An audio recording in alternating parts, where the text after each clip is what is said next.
Welcome to this free immigration help channel. Today is March 27, 2024, and we are getting into the volume 189 of me answering your immigration related questions.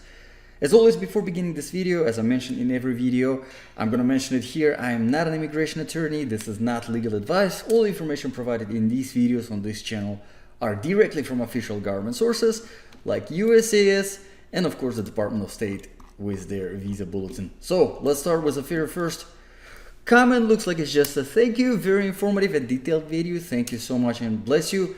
Thank you very much, Konstantin Muravyov. Appreciate your kind comment. Moving further, another thank you, McLean 6143. Thanks so much. The video helped out. I'm great. This was helpful. Glad this was helpful. Moving further to Haja Kamara. Hi, I would like to know when is my priority date current? Under F2A, priority date is August 3rd, 2022 from Guinea. I think that's how you pronounce it.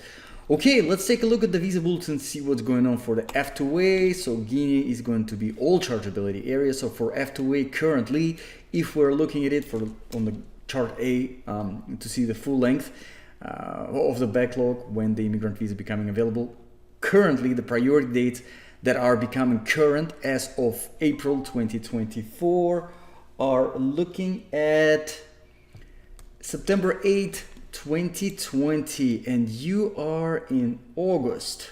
Let's see. So your priority date is August 3rd, 2022, and we are looking at the 2020. So you're roughly about 2 years. 2 years. And again, this is a very rough estimate. And the really good news for you is that when it comes to the F2A category, we have seen, and if I remember correctly, of all of the previous visa bulletin editions, the F2A is showing a very significant, consistent, positive movement. So that's why it's a rough estimate. You might see even better results than waiting for 2 years. But as of right now, as of April 2024, that's what you're looking at, about 2 more years roughly before becoming current. All right, so let me post an answer here and we're going to move on to the next one from Lucia Compton 3361. Oh my God, I was just about to redo Form DS-160 and you saved me. Made a huge mistake putting my maiden name in given name. It happens. Instead of my first name. Thank you so much for the tip about I-94 because there was no way I could have found all the receipts I needed for previous travels in my email. So easy too. I should be able to put in this form right after I move to the States, right? I'm filing DS-160 with parole request. Okay, 10 years married to US citizen. Our kids are 8 and 7, also US citizens, and already live in the States again. So I won't have a work permit once I get there. Or would I have to wait for the green card and then file? Okay, so Lucia, I think if I'm understanding your comment and your situation correctly, if you're filing a DS-160, you're applying for a non-immigrant visa. Now, I mean, of course, there can be different situations, but as a spouse of a U.S. citizen, there's always an option for family reunification, and because you're a spouse of a U.S. citizen, that's going to be immediate relative, which is a lot faster processing. So this is something for you to consider, because if you do get that done when you're entering the United States of America with the immigrant visa, it is already automatically converted to the temporary permanent residence card, and you can work with it as soon as you enter the United States. So you don't have to go through the process. And yes, in this case, because you are entering with a non-immigrant visa, in that case, yeah, you would have to most likely wait for the immigration process to start. I'm assuming, again, if I'm understanding correctly your situation from your comment, I'm assuming you're applying for a non-immigrant visa, then you're planning to enter as a non-immigrant and then start the case. A little bit of extra process, I would say, might be faster than waiting for an immigrant visa from outside of the United States. And I understand it. You know, it's in a lot of situations, it's, you know, I would say a smarter option to do, because you're starting your immigration proceedings from within the United States, so that you don't have to, stay separated from your family for longer. Definitely makes sense. But yes, in your situation, honestly, if I'm understanding everything correctly, you wouldn't even need to worry about applying for the I-765, because if you do get, once you get your permanent residence, your green card, then you already can, it automatically gives you an ability to legally work in the United States of America. So I think chances are most likely you won't even have to worry about. But again, if I'm misunderstanding your situation through your comment, let me know in a separate comment. Describe your situation a little bit, and I'll try to respond to that. Okay, moving further to the next one from Randstore847. Thanks, sir. My question is, if my husband last year, 2022, tax return is over, think 37,000, and we are only 2 household size, and he didn't sponsor for anybody but me, are we exceeded the federal poverty guidelines or not? All right, let's take a look. I don't remember exactly. I'm not very good with numbers, but let's see. Poverty guidelines 2024. So this is the official USCIS government website. So this is where you can find these guidelines for exactly how much you need. So yes, looks like it. So to sponsor, household size of 2, which is this number already includes the beneficiary. All right, so the 2 would be petitioner and the beneficiary, like it is in your case. So here we have for all other sponsors, because this is for the active duty in U.S. Armed Forces. So for all other sponsors, it is 25,550. This is the number, most recent number for 2024, and you are 37,000. So you are well over it. So you should be good. So I'm going to post this here, and I will post the link as well so that you can verify that for yourself. And we're going to move on further to the next question, comment from Deacon Tipaji Boshar. Sorry if I'm mispronouncing the name, most likely I am. My documentary qualification been approved, congratulations, since July 2023. Okay, so almost a year now, but don't know why it take long to get spouse interview scheduled in Monrovia, Liberia. So Deacon, again, I'm sorry if I'm mispronouncing the name. Most of the time, I would say in most of the situations, you're looking at about 9 months after becoming documentarily qualified after the case, because once it is documentarily qualified, it is transferred to usually around the same time to the U.S. Embassy for them to schedule the interview. Usually NVC are pretty quick once you're documentarily qualified. And typically, you're looking at about 9 months in a country that is not as busy, not as heavy immigration traffic, all right? Which I think Monrovia in Liberia, I'm suspecting that it's not as busy immigration traffic. I might be wrong, but just because I don't get a lot of questions from people from Monrovia. So about 9 months, sometimes it can be a year. In some situations, it's faster. 6 months happens, but on average, I would say it's between 6 months and 12 months. I have seen people on this channel commenting waiting as long as 2 years. But again, these are the countries where, like Philippines, for example, they're pretty busy. They have a pretty heavy immigration traffic, so they wait quite some time after becoming documentarily qualified, after the immigrant visa becoming available. And that's another thing that I wanted to mention in this answering to your comment is there can be 2 situations. Whenever it comes to spouses, it can be F2A if you are a permanent resident and you're petitioning for your spouse, F2A category. One of the 4 family preference categories, and F2A, there is some time, there is some backlog. People are waiting for the immigrant visa to become available. Like I was responding in previous comment to Haja Kamara. But if you are a US citizen, in that case, scratch all that. it's immediate relative category, so there is no backlog, and literally the only thing you're waiting for is that interview to be scheduled. Chances are the interview is already scheduled, you just don't know it yet because they have, I don't know who implemented this rule, but US Embassy, they cannot send you a notification up until a certain amount of time before the interview. And a lot of times, most of the times, it is within 30 days. So let's say, for example, if the interview was scheduled for, let's say, May 30, 2024, you are not going to hear about that interview until April 30, 2024. So roughly 30 days before. They do it because you have to do that medical examination within those 30 days before the interview. Sometimes it is a little bit longer, 60 days, but in most cases it is 30 days. So keep that in mind. One thing I would recommend you can do is you can reach out to the US Embassy in Monrovia, Liberia, and I'm gonna find their contact information for you so that it's easier, so you don't have to search for it.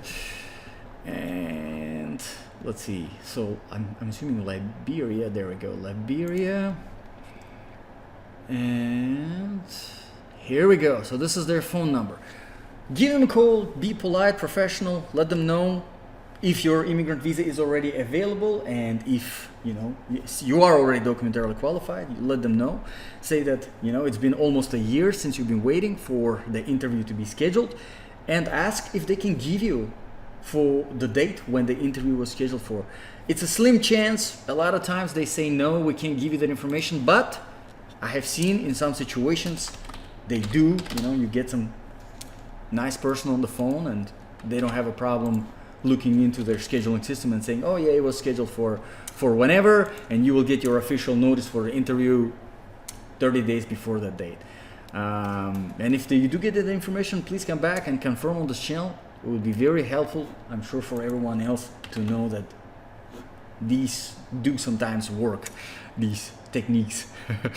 All right, let's move on to the next one from DJoy3244. Can I get this with a fiancé visa, or what do I need? So that was a comment on I-551 stamp. So whenever it comes to I-551 stamp, we are talking about the immigrant visa, because I-551 stamp is the temporary permanent residence card once you enter with it into the United States, and it is an immigrant visa that you receive as a result of the immigration proceedings, in most cases I-130. So no, in your situation, not with a fiancé visa, because yes, fiancé visa, it does have the immigration intent to it, but in order to start that family reunification process, it has to be an actual marriage. So the answer is yes and no. So with the fiancé visa,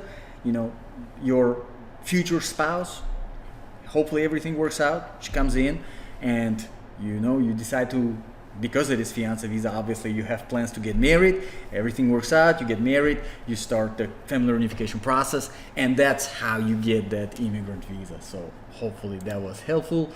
And in order to start that immigrant visa, I do have the separate, actually a lot of videos on this, but the very first one is how to fill out that I-130, and I have this video on this channel, so check it out.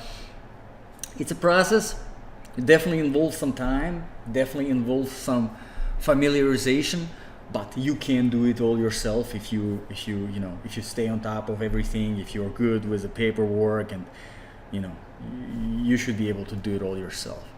Okay, let's move on to the next one from Nadine Parkinson 1454. Nadine, thank you for another comment. Always appreciate your comments. So Nadine is asking, hi, good evening. Can you tell me if any movement for the rest of the world for F2A under 21 child? Nadine, yes. So we have been seeing some pretty good movement for F2A. Like I was saying earlier in this video, really F2A is one of the categories that is consistently, we can see some significant movement. So right now we are about 2 years behind, a little bit more than 2 years behind. Well, if you're starting the process right now, it is almost current whenever it comes to your portal opening up about, what is it? It's March and September, about 6 months before your NVC portal opens up. So the case is moving quite quick, but whenever it comes to the backlog overall, there is about 3.5 year backlog. But again, we are seeing a consistent movement, so I think this number is gonna keep dropping significantly in the next few months. But as always, I do videos on this channel where I talk about the new visa bulletin as soon as it comes out. So as soon as the next one is out, I'll make a video on that as well. All right, let's move on to the next one from Alex Julmis. Alex, thank you very much for being publicly subscribed. That's what this icon means. Appreciate that. So Alex is asking, I have someone working for me on HB2, I'm assuming H2B visa. Can I file I-129 form to extend her stay? Yes, Alex, absolutely. I-129, that's what it is for. It's a petition for non-immigrant worker. And yes, that's exactly what it is for. In case if you're considering to sponsor your non-immigrant worker to continue working for you, that's it. So I'm gonna pause the answer here, and we're gonna move on to the next one from Links718. Awesome, thanks so much. You're very welcome. Quick question for part 2, reason for request. My stepdaughter is in another country and will do the entire process in that country. Should I choose 1C to have USCIS notify a consulate through the NVC? That sounds right. Sounds right. So that is on I-824 application for action, on an approved application or petition. So that sounds correct, but I'm gonna verify just in case. We're gonna go to the forms and all forms, and that's 824. So let's see, just to make sure. Yeah, because in the situations where the applicant is outside of the United States, we do want the NVC to send the case to the consulate. So let's take a look. Part 2, 1C. So part 2, here we go. So I am requesting a duplicate approval notice. We don't need 1B U.S. Citizen Immigration Service to notify a new U.S. consulate. We don't need a new consulate to notify U.S. consulate through the NVC about my adjustment of status to permanent resident in the United States. Okay. NVC to send my approved immigration visa petition to the NVC. Is it to notify the Department of State that I have become a U.S. citizen through naturalization? Okay, so whenever it comes to the part 2, reason for the request, it's not as much as the beneficiary, it's more about the petitioner. So in your situation, if you are requesting this action on the approved petition based on the status of permanent residence, your status of permanent residence, if you have received it, and you are updating the consulate, the U.S. consulate, then yes, you're doing the 1C. But it might sound like you might also consider the 1D, USCIS to send my approved immigrant petition, visa petition to the NVC. Also, if you're becoming a U.S. citizen, if you became naturalized, in that case, it is 1E. So let me know what your current situation is, because this part 2 is more about the petitioner and not the beneficiary and where the beneficiary is. So I would definitely recommend looking at it one more time and read through the instructions. But yes, if you can, let me know a little bit more details on the situation, and I'll try to get back to it and respond to it in a timely manner. Okay, let's move on to the next one from Scene Park 6673. I reapplied for my permanent resident card last year around January, but got a notice through the mail saying I had to attend a biometrics appointment. All right, I got the notice too late, and wasn't aware at the time that I could reschedule. Recently, I got another notice through the mail saying they denied my application because it did not show up. The notice mentioned that I would be able to submit a I-2290B form, but I was wondering if it's worth to hire an immigration attorney for something not as serious. Thank you for your video. And then there's another comment. I was also curious as to which box I need to check off based off my situation. I'm guessing motion to reopen, but I'm not sure. Yes, so on the I-290B, yes, it's going to be motion to reopen. But to respond to your original comment, I would still recommend finding an attorney, immigration attorney that will be willing to provide a free consultation, because this is really basic stuff, and they can just give you a suggestion over the phone. Because you might want to consider, instead of doing I-290B, you might want to consider reapplying completely, submitting a brand new application. Why? Because the brand new application in a lot of cases takes a lot less time to be reviewed rather than I-290B, because this is an appeal. And you are 100% correct. Your situation is not as serious. You missed the notice, and it's really not a big deal. And yes, motion to reopen, sounds correct. They need you to just reopen the case and send you a new biometrics appointment. But again, I would recommend still reaching out to an attorney, because attorneys, that's mostly what, in a lot of situations, that's what they deal with the appeals, and they are the ones who have the most, I would say, the most updated information on the timelines whenever it comes to these appeals. And from my experience with these, they do take quite a long time, and I know personally some people that have filed these 290Bs, and then they were waiting for a while for these to be reviewed.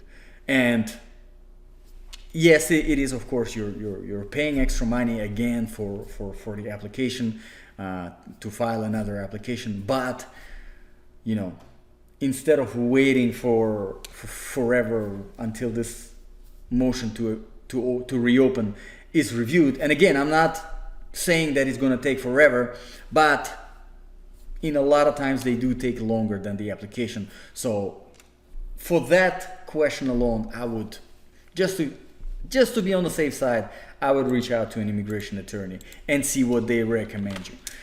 Okay, I'm gonna post the answer here. I'm gonna move on to the next one from Clinton MZ 2080. Once the petition is approved, what next? So that was a question on Form I-130, application step by step. So great question. I actually do have multiple videos on this. But once your I-130 application is approved with USCIS, it is then transferred to the whole new next stage, big stage, more important stage, I would say, than USCIS, to the Department of State, NVC, National Visa Center, where depending on which category, if it's for family preference category, it might take some time before the NVC portal opens up so that you can start filling everything out. If it's immediate relative category, NVC portal is already open and you can log in. I do have the video. It's called Documentary Qualification. What does it include? On this channel, check it out. In that video, I show a real NVC portal and everything that you need to fill out within that NVC portal. Basically, you have your DS-260 application for immigrant visa. You have your affidavit of support, petitioner becoming a sponsor for the beneficiary, and you have all of the documents that you be uploading: financial documents, personal identification documents that establish their relationship. Of course, there's fees that you will have to pay: immigrant visa fee, affidavit of support fee, but that's all within the NVC portal, and that's part of that documentary qualification process, which is the second stage after the I-130 is approved by USCIS. After you're done with the NVC, then the case, after you're documentarily qualified, if the immigrant visa is already available, then it is sent to the US Embassy and they schedule the interview. When they schedule an interview, there's a medical examination. So there's a lot of steps involved. So definitely check it out. I have videos on this channel for all of these steps. You can find them here, but if you have any questions along the way, you're always welcome to come back and ask more. Okay, let's move on to the next one from Kim Vanho 732. How I submit one more member who just born after I-130 approval. Well, congratulations on the addition to the family. So if your I-130 was already approved with USCIS, it was already sent to the NVC. So I'm assuming that you already have the NVC case number, NVC invoice number. So now you need to contact the NVC, and the best way to contact NVC is through NVC public inquiry form. So in order to do that, I'm gonna find it. I'll just post a link in my comment. But for everyone who's watching, if you are trying to figure out how to contact NVC the best way, there you go. So this link for the visa bulletin, you can find it in all of the videos on this channel. Click on it. It will open up this website for a visa bulletin. It's from travel.state.gov, which is Department of State. From here, you're going to click on Contact Us at the very top. And then you'll scroll down a little bit and you will see US Visas Contacts right here. So we're going to click on that. And you're going to scroll down a little bit more and you will see this table. And in the very first row of this table, you will see there is this email public inquiry form right here. So we're going to click on this, scroll down a little bit more, and then you will see this line that says online immigrant visa inquiries only. Public inquiry form one more time. We're going to click on this. And that will get us to the public inquiry form, which is a simple online contact form. Pretty straightforward. So the very first one, first field, you're gonna put in your either NVC case number or USCIS receipt number. Again, if your USCIS, if your petition was already approved, your I-130 petition by USCIS, it is already transferred to the NVC, and most likely you already got the information from the NVC in the email with your case number and your invoice number. Put in your case number here. Moving further, we got principal applicant's full name. Now, principal applicant's full name is going to be the beneficiary's full name, who you are petitioning for.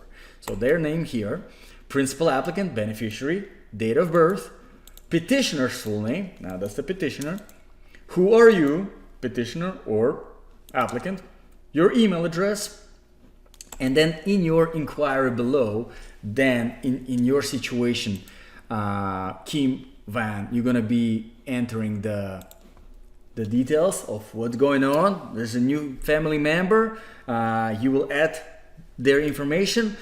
You can include the copy of the birth certificate. Make sure that it's not a big file. I would recommend scanning it in a lower resolution and try to keep it under 1 megabytes just in case. Do it black and white because colored is going to be bigger, just in case this does not filter by their government, government agencies. They all have the very heavy filtration. So, and then explain the situation again, identify yourself, explain the situation and submit it. And NVC, they are pretty quick whenever it comes to responses to these public inquiry forms, so they should be able to address it pretty quickly, and they will be able to add your new family member to the application. So let me post this link here as well, and there we go. Okay, so let's move on. We probably have a few more questions for today. From DD24, thank you for another comment. Hi sir, my case will be expedited in 2025. How do I go about this? So D24, I'm not sure what you mean by your case being expedited in 2025. You commented on the video 130 NVC expedited request. I'm definitely going to need more information. I'm not sure what you mean by your case is going to be expedited in 2025. Because if you know that your case is being expedited, it's already expedited. Because you wouldn't know in the future that it's going to be expedited. So please let me know. I'm going to put need more information. And I'm going to put this so that you know that it was answered in 189. And we're going to move on to the next one, probably our last for today, from user. Hi sir, my priority date is May 28, 2013 and visa category F41. I applied for my uncle. Right now my case, you applied for your uncle. Right now my case is in NVC and says this, please. Advise me that what should I do. So the reason why I'm trying to understand what's going on is because F4 is for siblings. And you said you applied for your uncle. Due to the numerical limitations on immigrant visa issuance prescribed by law, this petition is not eligible for further processing at this time. So you're waiting for immigrant visa backlog. The National Visa Center, NVC, will retain the petition until an immigrant visa becomes available. The NVC will notify the petitioner, principal attorney of the record when this petition is eligible for further processing. Thanks, my name is Afzal. Okay, Afzal Ahmed, so that's fine. There is no problems with it. F4, if we look right now on the on the visa bulletin, let me go back to the visa bulletin and see what it shows for the F4. So right now we are looking at June 2007. That's the priority dates that are becoming current as of right now, April 2024. And you are in 2013. So roughly you have about 6 more years to wait for your for your priority date to become current and your immigrant visa becoming available. But I do have a concern regarding your comment, is because you're saying you applied for your uncle, and F4 category is for siblings of the United States, of US citizens, I'm sorry. So please let me know if it's either you did a typo or maybe I'm not understanding something. But as far as siblings, F4, we're looking at, judging by your priority date, if you're in old chargeability area, we're looking at roughly about 6 more years before the availability of the immigrant visa. And let's take a look at the graph B. March 2008 for the NVC portal to open up. So let's see, F4, March 2008. And you are in 2013. Yeah, so about 5 more years for the NVC portal to open up so that you can start documentary qualification process, and 6 more years before the immigrant visa becomes available. So thank you very much everyone for watching. Hopefully my answers were helpful in this video. God bless, and I'll see you all in the next one.